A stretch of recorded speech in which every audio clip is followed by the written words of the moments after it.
नमस्कार मित्रांनो. आज आपण बोलणार आहोत एक अशा कंपनीबद्दल जी भारताच्या संरक्षण क्षेत्रात विशेष डिफेन्स, एरोस्पेस आणि इंडस्ट्रियल सिस्टममध्ये मोठे योगदान देत आहे. ती म्हणजे सिक्का इंटरप्लांट सिस्टीम लिमिटेड. कंपनीची स्थापना झाली 1969 साली, म्हणजेच 50 वर्षापूर्वी. तर या कंपनीबद्दल बोलूया. मेन विशेष काय काय आहे ते. कंपनीचे मुख्यालय आहे बेंगळूर, कर्नाटक यामध्ये. ही कंपनी BSEवर सिक्का या नावाने लिस्टेड आहे. सिक्का इंटरप्लांट सिस्टम लिमिटेड ही कंपनी मुख्यालयात सिस्टीम इंटिग्रेशन आणि डिझाईन टू डिलिव्हरी सोल्युशनमध्ये काम करते. त्याचं मुख्य काम खालील प्रकारे: डिफेन्स सिस्टीम मॅन्युफॅक्चरिंग, सैनिकांसाठी आणि संरक्षण खात्यासाठी अत्याधुनिक उपकरण तयार करतात. म्हणजेच ही कंपनी डिफेन्स सप्लाय चेनमधील एक महत्त्वाचा भाग आहे. एरोस्पेस सिस्टम इंटिग्रेशन, कंपनी हवाई क्षेत्रात लागणारी इंजिनिअरिंग सिस्टीम बनवते. हेलिकॉप्टर, फायटर जेट्स, ड्रोन, सिस्टीम पार्ट्स आणि सिस्टीम इंटिग्रेशन पण. रोबोटिक्स, ॲटोमेशन आणि इंडस्ट्रियल मशीन पार्ट यासाठी मेकॅनिकल व इलेक्ट्रॉनिक घटकसुद्धा तयार करतात. एखादी पूर्णपणे प्रोजेक्ट डिझाईनपासून पूर्ण डिलिव्हरीपर्यंत हाताळते. ही सिक्का इंटरप्लांट सिस्टीमचे बिझनेस मॉडेल खालील प्रकारे: बिझनेस टू बिझनेस मॉडेल. याचे ग्राहक म्हणजे भारत संरक्षण विभागमधील DRDO, HAL म्हणजेच Hindustan aeronautics limited, Bharat electronics limited आणि खास करून डिफेन्स कंपनी. या कंपनीच्या कस्टमर आणि इनोव्हेटिव्ह सोल्युशन बनवते, त्यामुळे त्यांना उच्च मार्जिन या कंपनीला मिळते. संपूर्ण in house development, design, development, prototype, manufacturing आणि सप्लाय हे सर्व टप्पे ही कंपनी हाताळते. सिक्का इंटरप्लांटचे ग्राहक कोण आहेत? तर defence research and development organisation, तसेच ISRO, Indian space research organisation, Indian navy, Indian army, Indian air force, private defence कॉन्ट्रॅक्टरसुद्धा आहेत. यांची भविष्यातील काय काय योजना आहेत ते पण बघूया.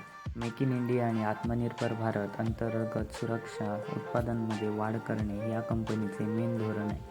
डिफेन्स एक्सपोर्ट करणे, फॉरेन क्लायंट्स, पार्ट्स आणि सबसिस्टीम विक्री वाढवणं. एरोस्पेस आणि ड्रोन टेक्नॉलॉजीमध्ये पण ही कंपनी इनोव्हेशन करत आहे. नवीन पूर्ण design to delivery solution Bharat सरकारसाठी करते. ही एक मायक्रो कॅप कंपनी आहे, त्यामुळे शेअर्समध्ये व्हॉलॅटिलिटी खूप जास्त असू शकते. त्यामुळे लांबच्या पल्ल्याच्या गुंतवणुकीसाठी हे एक हिडन जेम ठरू शकते. रिसर्च केल्यानंतर पूर्ण रिसर्च करा आणि नंतर तुम्ही गुंतवणूक करण्याचा विचार करू शकता. तर चला तर या कंपनीचे आपण पहिले फंडामेंटल्स बघूया. या कंपनीचे मार्केट कॅप आहे 2,558 करोड. करंट प्राईस 1,206 RS आहे. स्टॉकचा P 102 आहे. थोडा हाय स्टॉक पीच आहे. ROC 29% आहे, चांगला आहे. ROE पण 22% आहे, चांगला आहे. अल्टिमेट झेड स्कोअर 30 आहे. सुपर अल्टिमेट झेड स्कोअर आहे या कंपनीचा. डेप्ट या कंपनीकडे काहीच नाही. रिझर्व या कंपनीकडे 120 करोड आहे. अर्निंग पर शेअर दरवर्षी या कंपनीचा इन्क्रीज होत आहे. गेल्या वर्षी आसपास 10-9च्या आसपास होता, यावर्षी 12 आहे. पित्रोस्की स्कोअर पण चांगला आहे, 6 आहे. हा मीडियम पित्रोस्की मानला जातो. कंपाऊंड सेल्स ग्रोथ 10 वर्षाचे 17% आहे, 5 वर्षाचे 19% आहे आणि 3 वर्षाचे 14% आणि ट्रेलिंग 12 मंथचे 39%. सुपर्ब आहे. कंपाऊंडिंग प्रॉफिट ग्रोथ 10 वर्षाचे 32%, तर 5 वर्षाचे 28% आणि 3 वर्षाचे 15% आणि ट्रेलिंग 12 मंथचे 37%. स्टॉकचा प्राईस CAGR सुद्धा 10 वर्षाचा 44%, 5 वर्षाचा 108%, तर 3 वर्षाचा 98%, तर 1 वर्षात 97%. रिटर्न ऑन इक्विटी पण या कंपनीची चांगली आहे. 10 वर्षाचे 15%, 5 वर्षाचा 19% आणि 3 वर्षाचा 18% आणि लास्ट इयर 22% होता. या कंपनीत प्रमोटरने 71% हिस्सेदारी घेतलेली आहे आणि FIIकडे 3% हिस्सेदारी आहे. DIIने आत्ता फक्त 0.01% फक्त स्टेक होल्ड केलेलं आहे. आणि पब्लिकने 25% स्टेक हे होल्ड केलेले आहे. या कंपनीचे फायनल डिसिजनवर येऊया.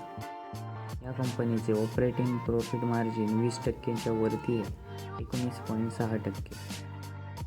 या कंपनीचा अर्निंग पर शेअर इन्क्रीज होत आहे दरवर्षी. डेट टू इक्विटी या कंपनीकडे डेप्टच नाही. ROE या कंपनीची पॉझिटिव्ह आहे.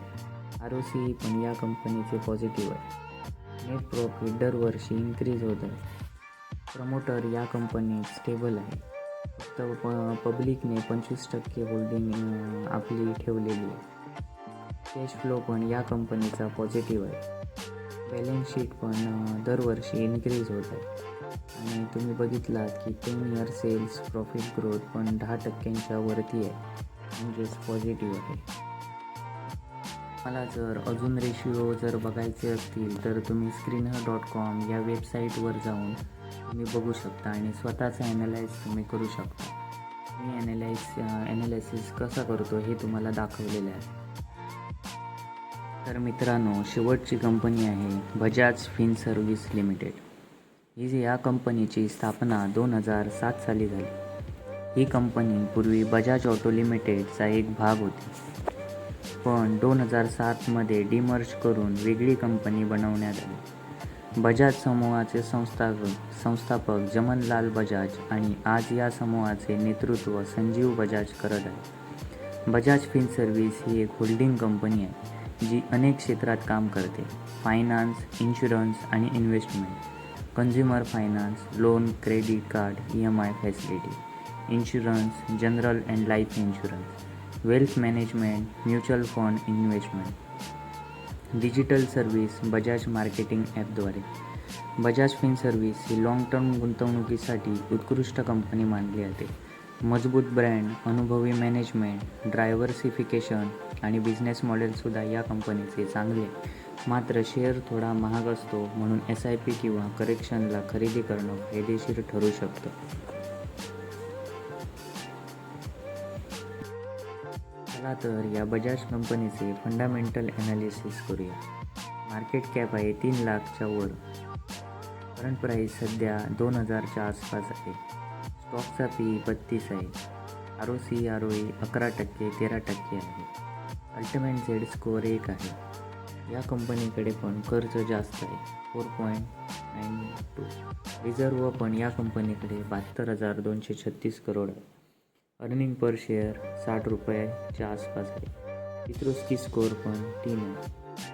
या कंपनीचे कंपाऊंडिंग सेल्स ग्रोथ 10 वर्षाचे 28%, 5 वर्षाचे 20%, तर 3 वर्षाचे 25% आणि ट्रेलिंग 12 मंथचे 16%. कंपाऊंडिंग प्रॉफिट ग्रोथसुद्धा 10 वर्षाचे 18%, 5 वर्षाचे 21%, 3 वर्षाचे 25%, तर ट्रेलिंग 12 मंथचे 14%. या स्टॉकचा प्राईस CAGR सुद्धा 10 वर्षाचा 25%, 5 वर्षाचा 26%, 3 वर्षाचा 8%, तर 1 वर्षाचा 18% आहे. आणि रिटर्न ऑन इक्विटीसुद्धा 10 वर्षाचे 14%, 5 वर्षाचे 14%, 3 वर्षाचे पण 14% आणि लास्ट इयर 13%. चला तर या कंपनीचे फायनल डिसिजनवर येऊ. या कंपनीचे ऑपरेटिंग प्रॉफिट मार्जिन 37% हे चांगले मानले जाते. या कंपनीचा अर्निंग पर शेअरसुद्धा इन्क्रीज होत आहे. डेप्ट या कंपनीकडे जास्त आहे. ROE ROCE या कंपनीचा मीडियम आहे. नेट प्रॉफिटसुद्धा या कंपनीची इन्क्रीज होत आहे. प्रमोटर होल्डिंग पण या कंपनीत स्टेबल आहे. कॅश फ्लोसुद्धा या कंपनीचा पॉझिटिव्ह आहे. बॅलन्स शीटसुद्धा इन्क्रीज होत आहे आणि 10 वर्षाचा सेल ग्रोथ, प्रॉफिट ग्रोथसुद्धा इन्क्रीज होत आहे 10%च्या वरती. या सर्व कंपन्यांची पॉझिटिव्ह आणि निगेटिव्ह रिपोर्ट्स आहेत.